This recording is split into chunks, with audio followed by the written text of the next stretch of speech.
Current human societies are more complex than those of the past, and although they may already be quite complex, these complexities continue to increase. Whether it is because societies have more population, because technology has been increasing the level of interconnection in society, because there are more social, political, and economic demands to be met, or due to any other reason, human societies continue to become more and more complex. That is why human beings need to be more and better organized, and it is precisely from this need of organization by which we can understand human societies. Today, the United Nations counts about 8 billion human beings on the planet, and all of them make up different organizations. Keep in mind that organizations assemble people according to their interest or circumstances, but also a person can be part of multiple organizations. A person can be part of a political party, a community organization, a professional association, and also work in a company. Possibly determining the number of organizations worldwide would not be as easy as we might think. However, as indicated by Stefan Kuhl, although organizations have defined human lives to a significant degree, this does not mean that humans are experts in how to create organizations or how to deal with them. At first glance, an organization could be understood as a system of people who partner to enable society to achieve specific goals. Some might understand that an organization is a group of people who work to achieve a common goal. But this is an imprecision, because it can be confused with teamwork. Both concepts are related, but they are different.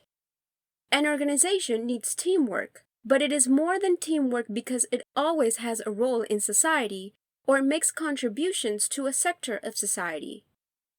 Accordingly, organizations are essential in structuring and developing human societies. With this said, we see how organizations consist of elements rationally ordered and structured to contribute to society.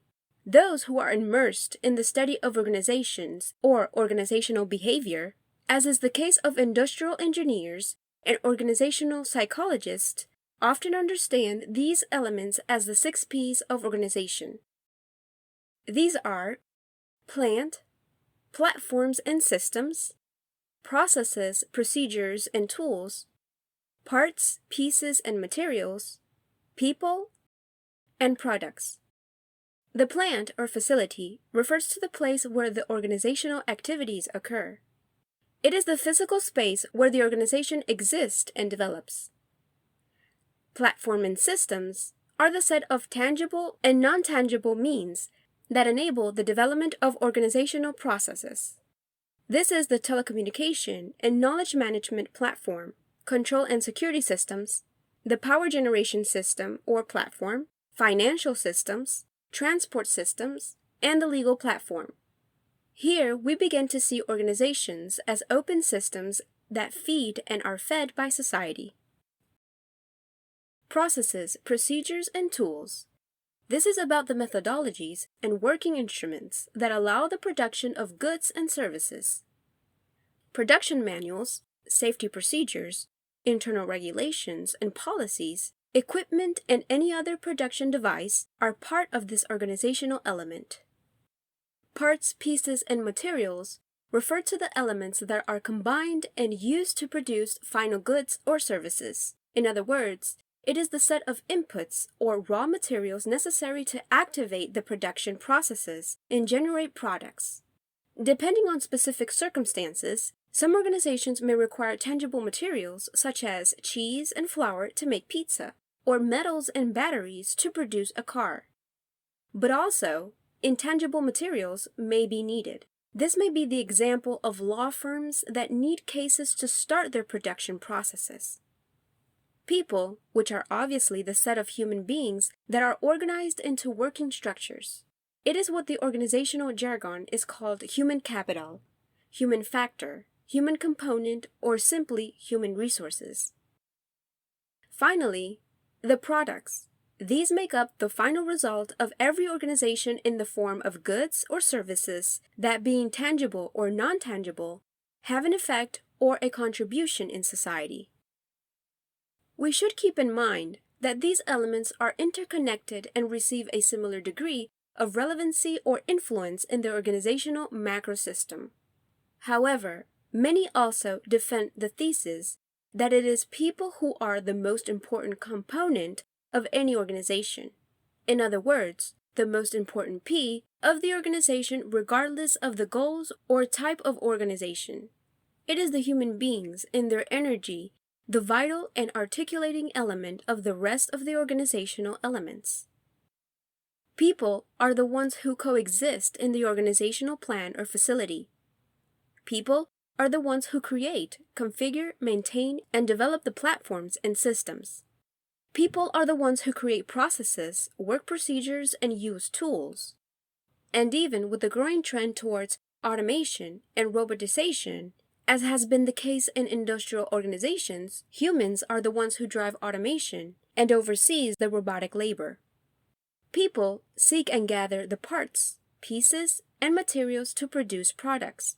And people are the ones who imagine products in the form of goods and services that can, indeed, meet the needs of other people. Of course, depending on the type of organization, the rest of the P's may have greater or lesser relevance, but always people are the heart of every organization. Indeed, an organization is a system of people. It is what John Ingalls, Roberto Franchi, and Alfonso Barreto had called the human energy of organizations. Thus, human energy is the central energy of every organization. It is the energy that must be preserved in synergy. As Alfonso Barreto points out, human energy combines a complex set of skills, rationalities, emotions, abilities, traits, and interests that need to be communicated, managed, educated, and sometimes motivated to really develop organizations. Hence, the organizations that best understand and lead their human energy will be able to achieve success better and faster. Certainly, Roberto Franchi, in his approaches to human energy and organizational alignment, observes how physics has shown that life is energy in motion and that everybody is formed by energy fields and patterns of vibratory frequency. Based on these considerations, leadership practices should promote vibratory patterns encouraging to organizational development. Is it harmony, optimism, and security the defining set of traits of the organization? Or is it discordance, pessimism, and uncertainty? Depending on the human energy's vibratory tone, organizations will function well or not that well. Therefore, as stated by John Ingalls, management strategies and education must know and harmonize human energy because it is the critical factor in the organization. Training, compensation, recruitment and selection, workplace counseling, career development, benefits management, employee relations, and other tasks emerged in the human resources management must be guided according to a clear organizational human energy development strategy because the people are the most important P in organizations. If you like this video, please hit the like button and subscribe to our channel for more content. Thanks for watching.